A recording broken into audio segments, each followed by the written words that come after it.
In today's video, I'm going to teach you how to create a journal entry in QuickBooks Online.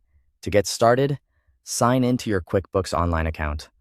Once you're logged in, you'll be taken to your dashboard where you can access the tools you need for bookkeeping and accounting tasks. Make sure you're in the correct company file before continuing, especially if you manage more than one business. Next, open the journal entry window. To do that, click the plus new button, then select journal entry.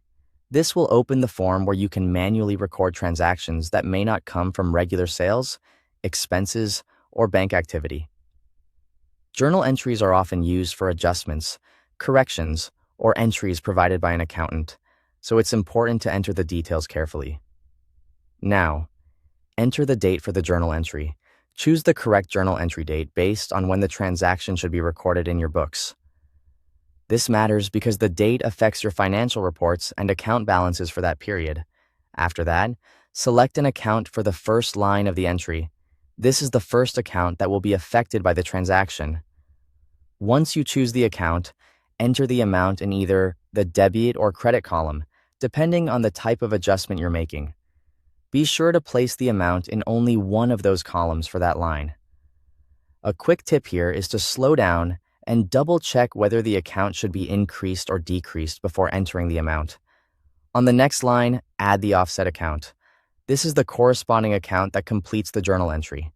Select the appropriate account and enter the matching amount on that line, using the opposite column so the entry balances correctly.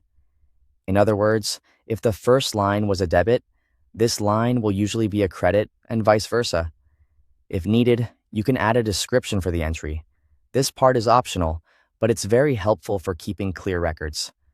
A short note can make it much easier to understand the purpose of the journal entry later, especially during reviews or audits.